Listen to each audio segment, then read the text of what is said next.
Gobbolino and the Little Wooden Horse.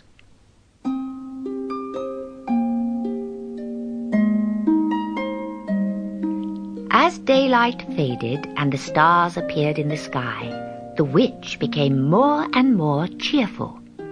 She tried to tempt Gobbolino and the Little Wooden Horse with all sorts of tasty food from her cauldron, but the two little friends were not hungry. All they could think of was the magic circle round the bottom of the mountain. The witch had told them that anyone who tried to cross it would frizzle and never be heard of again. "I am going out for the night on my broomstick," she said, and with a cackle flew out of the cave.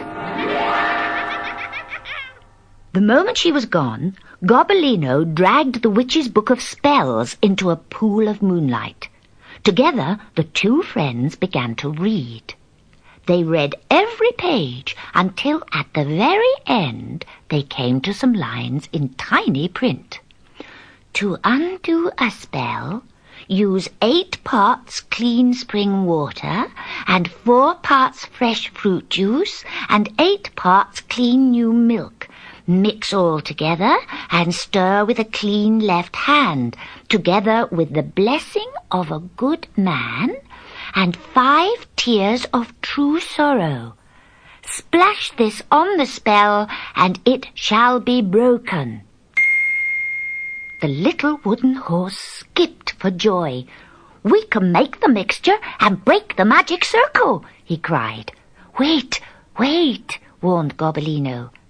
"We may find the spring water, the milk, and the fruit juice, but what about the good man's blessing and the tears?" "Perhaps our friend the old priest could bring us the blessing. We can ask the bats to fly over the magic circle and take him a message. You wait here, Gobbolino." The Little Wooden Horse set off down the mountainside, and soon he arrived at the bats' caves.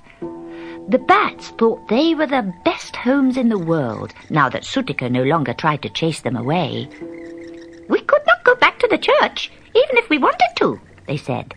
"Somebody has put a magic circle round the mountain, and we could not fly over it without being frizzled.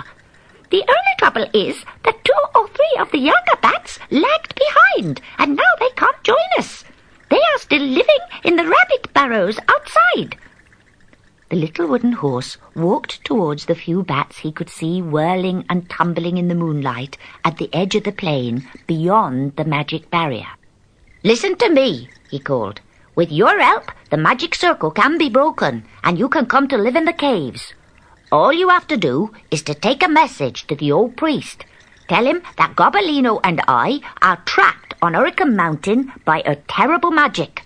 We need his blessing to break it." The young bats did not want to return to the church, but finally one of them agreed to go. She arrived in the grey light of dawn just as the priest was unlocking the door. She flew down and perched on the priest's shoulder. Then, to his amazement, she began to twitter in his ear. At first, the twittering made no sense, but gradually the priest began to hear the words blessing and Gobbolino. He could not understand much more, but he could see that the bat was nervous and worried. And then he remembered meeting Sutika the previous day. She had paused for breath as she ran past the church and told him how Gobbolino had taken her place with the witch. "If he is lucky, he'll escape too before the witch finds out. But I think I should get to the other side of the stream. You see, witches can't cross over running water. Once I'm on the other side, I'll be safe. If all goes according to plan, Gobbolino will meet me there. He should come past here about midday." But Gobbolino had not come past at midday. Perhaps the plan had gone wrong. Perhaps the bat was trying to tell him that the little cat needed his help. If Gobbolino has not come by noon, the priest decided, I will set out for Hurricane Mountain.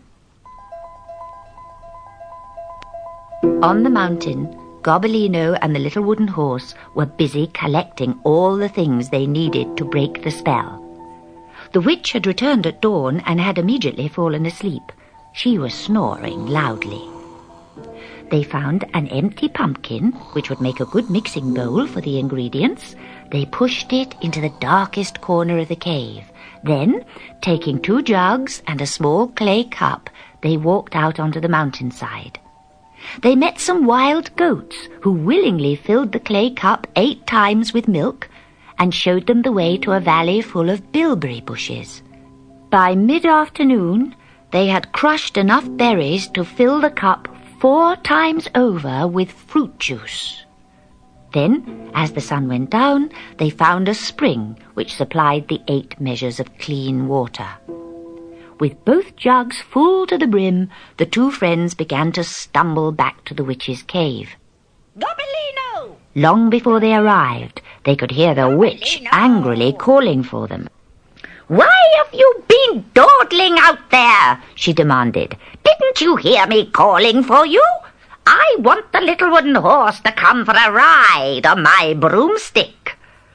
The witch went to fetch her broomstick, and while her back was turned, the 2 friends tried to empty their jugs into the pumpkin. But they were too slow. Despite her bad eyesight, the witch saw that they were up to something. She came and poked at the pumpkin, which promptly fell over and emptied its contents on the floor. Well, you have been busy, she said as Gobbolino and the little wooden horse wept tears of disappointment and sorrow into the pink mixture. Now, come along, Dobbin. Jump up behind me. Very reluctantly, the little wooden horse climbed up behind her. But the broomstick would not leave the ground. The witch shook it and cursed at it and kicked it and finally flung it onto the floor. Only Gobbolino noticed that the spilt spellbreaker had touched the end of the broomstick. Even without a blessing, the mixture was strong enough to rob the broom of its magic. If my broomstick will not carry me, perhaps my horse will, shrieked the witch, leaping up on the back of the little wooden horse. Up! Up! Up! She yelled at him. Up to the stars, my horse! Away! To his great surprise, the little wooden horse suddenly found himself rising into the air. The 2 rose higher and higher until the little wooden horse could see many miles of country below him. He saw the great plains with the village and the church tower standing out clearly in the moonlight. And there, about halfway between the village and Hurricane Mountain, he saw a small dot that might be a person making his way across the plain. And suddenly the little wooden horse realized that the bat had delivered her message.